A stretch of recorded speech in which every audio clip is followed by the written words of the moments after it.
Hello friends.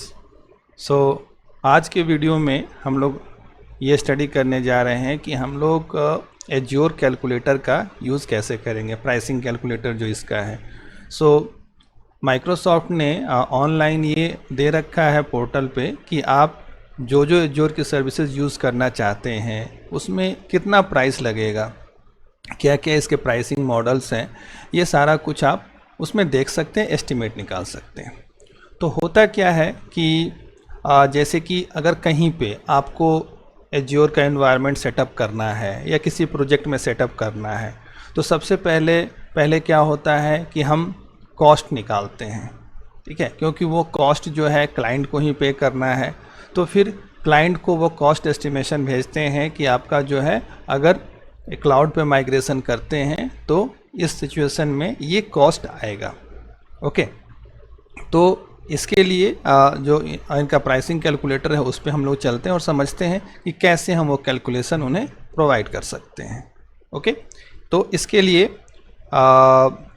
हमें जाना होगा अपने ब्राउज़र पे जाने के बाद सिंपल आपको लिखना है एज्योर प्राइसिंग कैलकुलेटर। ओह, स्पेलिंग गलत हो गया, कैलकुलेटर। ओके, और इंटर प्रेस करना है। फर्स्ट लिंक आपको दिख रहा है azuremicrosoft.com प्राइसिंग कैलकुलेटर। इस लिंक को ओपन करेंगे। अब देखिए कैलकुलेटर बन के आ गया। लॉगिन मैंने नहीं किया है, इस कारण से ये इनकॉग्निटो मोड पे है, इस कारण से ये नहीं दिख रहा है, कोई इशू नहीं।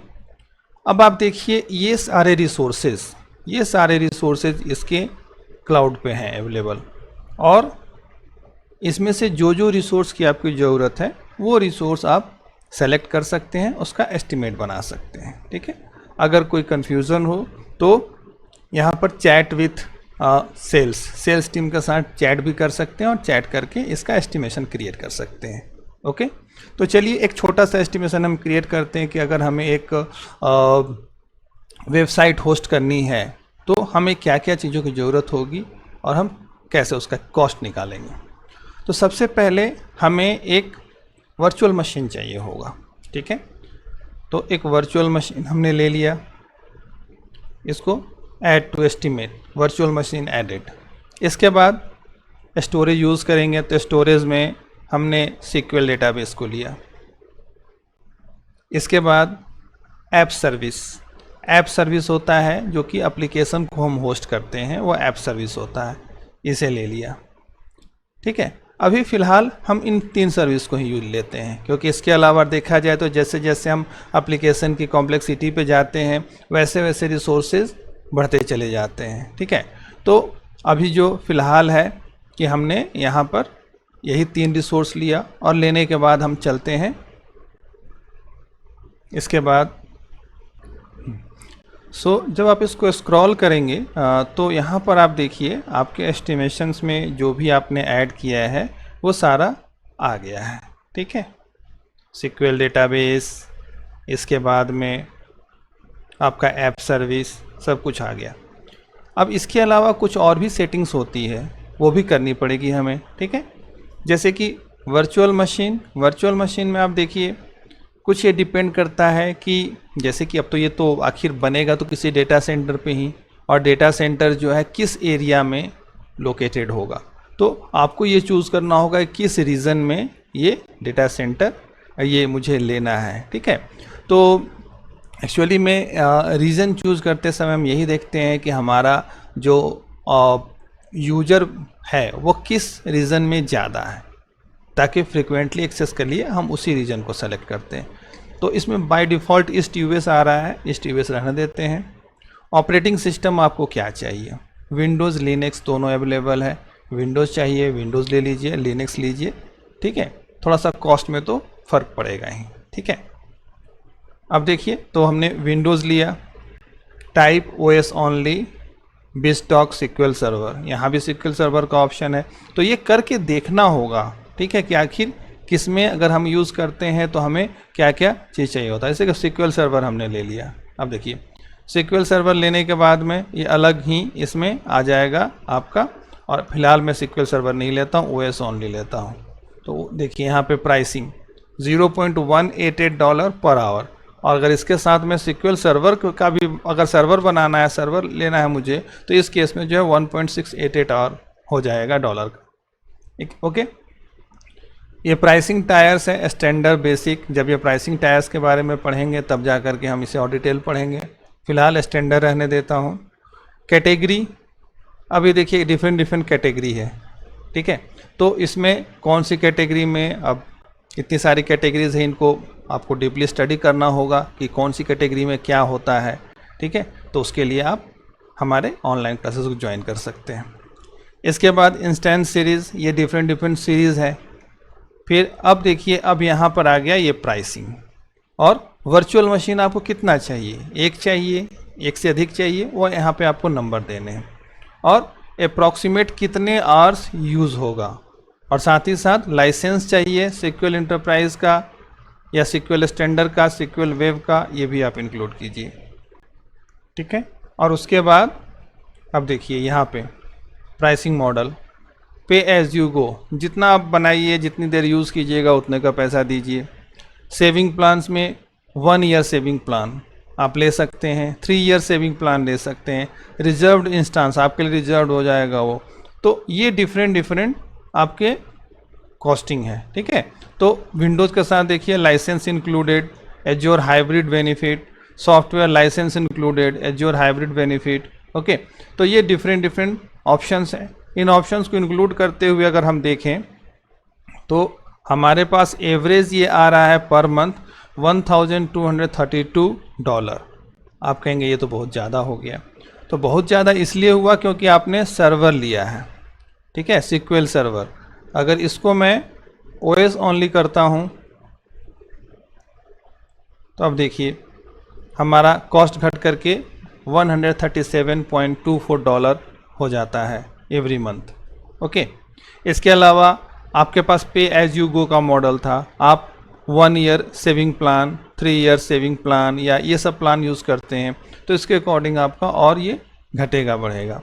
लाइसेंस पे भी डिपेंड करता है। अब देखिए, अब लाइसेंस छोड़ दिया मैंने तो ये $70 हो गया, $70.08 हो गया, ओके। तो ये डिपेंड करता है ये सारी चीज़ों पे।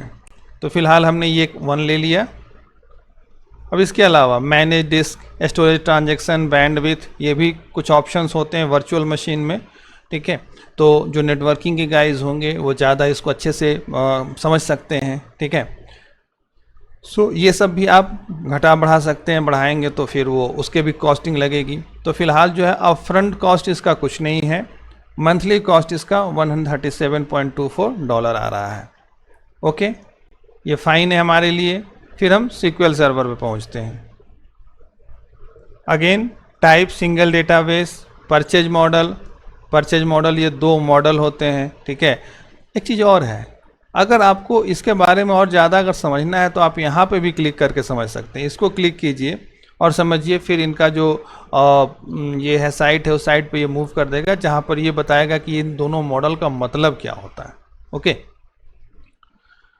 फिर उसके बाद में service tyre, compute service hardware, instance, 2V core और ज़्यादा आपको स्पीड चाहिए। फिर उसके बाद में डिजास्टर रिकवरी, ठीक है, प्राइमरी और जियो, और स्टैंड बाई रिप्लिका कैसा चाहिए, ये सब कुछ आपको इंक्लूड करना है। इंक्लूड करने के बाद आप देखेंगे तो आपका ये तकरीबन ये डेटा लॉग ये सब मिला करके टोटल $372.97 आ रहा है मंथली कॉस्ट।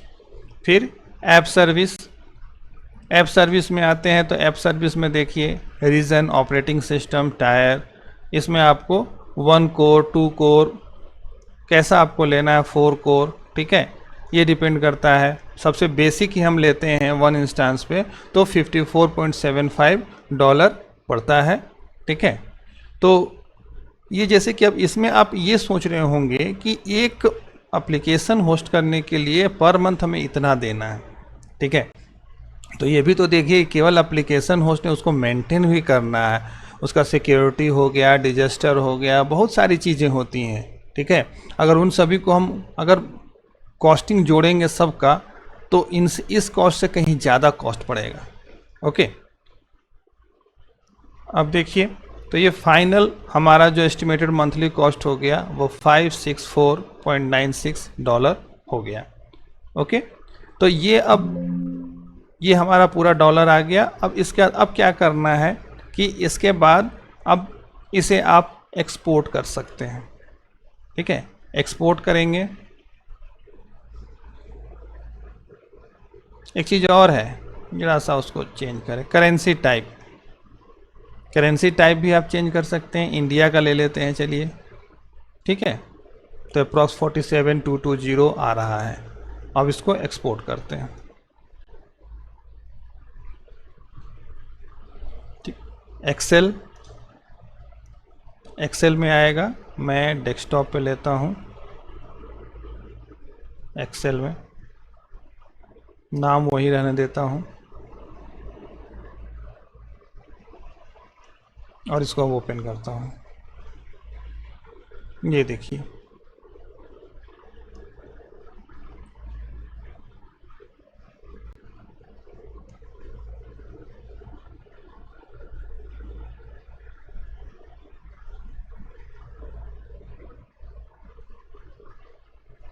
ये आ गया आपका एस्टिमेटेड मंथली कॉस्ट।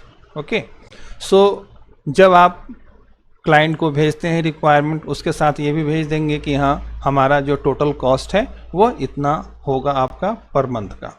ठीक है, तो ये तो माइक्रोसॉफ्ट लेगा, इसमें तो एज ए क्या कह सकते हैं, हम अगर मेंटेनेंस कर रहे हैं या उनको सर्विस दे रहे हैं तो इसमें तो हमारा तो 1% भी नहीं है। ये सारा का सारा माइक्रोसॉफ्ट का कॉस्ट है, जो कि उसकी सर्विस परचेज हम करेंगे तो हमें पे करना होगा।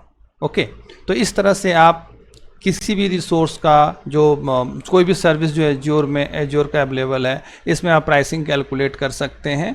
ओके, सो ये एक तरह से देखा जाए तो जो कंपनी की सेल्स टीम होती है उनके लिए बेनिफिशियल है, आपके लिए बेनिफिशियल है। कभी कभी ऐसा होता है कि कभी कभी आप सोचते हैं कि सेल्स, ये तो सेल्स के लिए है, मेरे लिए क्या है। नहीं, कभी आप किसी कंपनी में ज्वाइन करेंगे, वहाँ पे एज ए लीड पोजीशन पे, ठीक है, तो आपको दिया जाएगा कि चलो कि अगर मान लिया जाए ये 2 रिसोर्सेज हैं। ठीक है, इन दोनों रिसोर्सेज सपोज कीजिए सेम फंक्शनैलिटी के हैं। ठीक है, तो अगर मान लिया जाए कि मैं अगर इसको यूज़ करता हूँ तो क्या कॉस्ट होगा, इसको यूज़ करता हूँ तो क्या कॉस्ट होगा। तो आपको इसी से एस्टिमेट करके निकाल करके देखना है कि हमें कॉस्ट इफेक्टिव सॉल्यूशन भी देना है। ओके, आज के लिए इतना ही। ओके, थैंक यू दोस्तों।